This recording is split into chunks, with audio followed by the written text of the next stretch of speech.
Assalamualaikum warahmatullahi wabarakatuh. Selamat pagi teman-teman. Gimana kabar kalian semua? Semoga kita dalam lindungan Allah Subhanahu wa taala. Semoga kita dalam keadaan baik-baik saja. Amin ya rabbal alamin.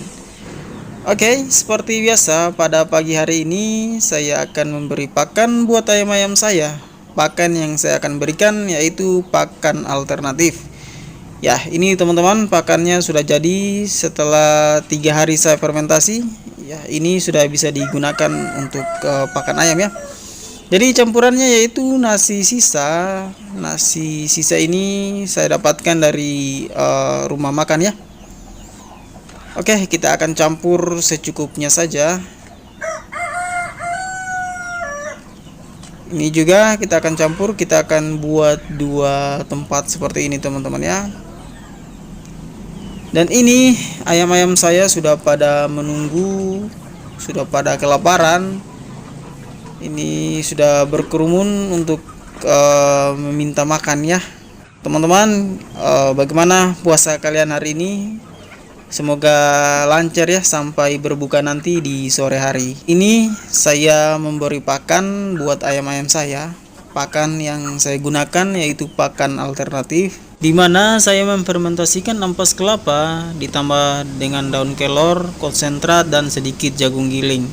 Kemudian saya campur dengan nasi sisa yang saya dapatkan dari rumah makan atau rumah saya sendiri ya. Setelah dicampur menjadi satu, kemudian saya menambahkan sedikit mineral. Mineral ini kita bisa beli di toko-toko yang jual makanan ayam ya. Pakan yang saya gunakan ini merupakan pakan yang menurut saya sangat murah, sangat menekan biaya makanan ayam, biaya pakan yang sangat mahal ya.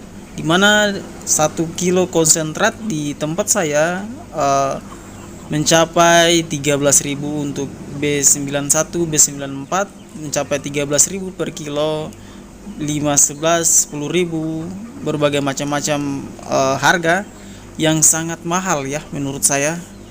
Jadi untuk menekan semua biaya pakan yang sangat mahal itu, saya meriset, saya menonton YouTube, saya mencari berbagai macam sumber untuk pakan ayam yang murah meriah, dan saya menemukan pakan alternatif ini yang menurut saya murah meriah, tapi kebutuhan ayam terpenuhi.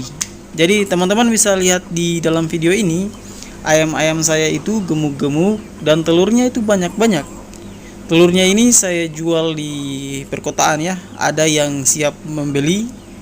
Seperti yang teman-teman lihat saat ini ayam-ayam saya gemuk-gemuk, makannya sangat lahap sampai berebutan makanan seperti ini teman-teman ya.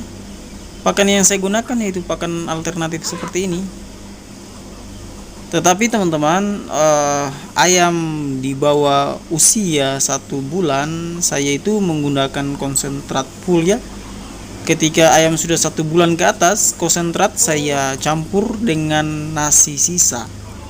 Jadi konsentrat dengan nasi sisa saja saya campur, kemudian saya berikan di anakan ayam yang usia 1 bulan ke atas. Ketika sudah sampai 2 bulanan sampai 3 bulanan, saya perbiasakan dengan makanan alternatif yang saya berikan di ayam-ayam dewasa seperti ini teman-teman ya. Jadi treatment saya seperti itu. Ketika ayam 0 sampai 1 bulan, saya itu menggunakan full pabrikan. Kemudian 1 bulan ke atas saya campur dengan nasi sisa, dan 2 bulan 3 bulan ke atas saya saya barengi dengan makanan alternatif seperti ini teman-teman. Jadi untuk ayam usia 0 sampai 2 bulan saja itu yang saya harus pikirkan bagaimana biaya pakannya. Kedepannya saya akan mencari di YouTube, mencari di internet, mencari berbagai sumber tentang pakan ayam usia 0 sampai 2 bulan. Apakah bisa menggunakan pakan alternatif, dan pakan alternatif itu seperti apa yang saya harus cari kalau memang bisa menggunakan pakan alternatif. Jadi ke depan itu yang saya akan cari untuk menekan biaya pakan yang sangat mahal saat ini. Perlu juga saya ingatkan buat teman-teman semua yang baru saja memelihara ayam, kalau kita menggunakan pakan full pabrikan, saya rasa kita akan merugi. Saya sudah mencoba menggunakan pakan full pabrikan dan saya merugi. Saya tidak akan dapat keuntungan dari ternak saya ketika saya menggunakan pakan full pabrikan sampai dewasa saat ini. Di mana saat ini kita menjual ayam dengan harga pakan itu tidak sesuai. Harga ayam yang kita jual di pasaran itu masih tergolong sangat murah, sedangkan biaya pakannya sangat mahal. Tetapi kalau teman-teman semua punya hitung-hitungan dan teman-teman yakin itu bisa membawa keuntungan, saya persilahkan teman-teman menggunakan pakan full pabrikan. Tetapi kalau untuk pribadi saya, untuk di ternak saya, di mana saya sudah pernah mencoba menggunakan pakan full pabrikan dan saya tidak dapat keuntungan, oleh karena itu semua saya mencari berbagai macam sumber di YouTube, di internet. Saya bertanya di rekan-rekan ternak yang lain dan saya putuskan saya menggunakan pakan alternatif. Di mana pakan alternatif itu saya tidak mengurangi kebutuhan ayam.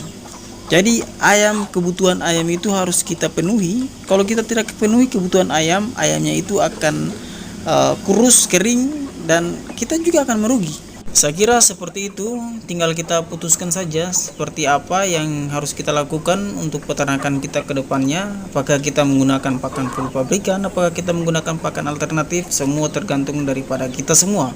Oke teman-teman, setelah kita putuskan pakan apa yang harus kita gunakan di peternakan kita, setelah itu kita harus mempunyai sistem di peternakan kita supaya mempermudah kita untuk keberlangsungan peternakan kita ke depannya, untuk keberhasilan peternakan kita ke depannya. Menurut saya, untuk menemukan sistem yang baik itu, kita harus pelihara ayam dulu, kita harus mengamati, kita harus memperhatikan ayam yang ada di peternakan kita. Baru kita bisa menentukan sistem seperti apa, kandang seperti apa yang harus kita bangun untuk peternakan kita. Menurut saya seperti itu. Di peternakan saya atau di kandang saya ini masih banyak yang harus saya benah, masih banyak yang harus saya ubah. Kedepannya insya Allah kalau ada waktu, kalau ada uang, kalau ada rezeki, saya akan merubah sedikit demi sedikit sistem yang ada di peternakan saya ini.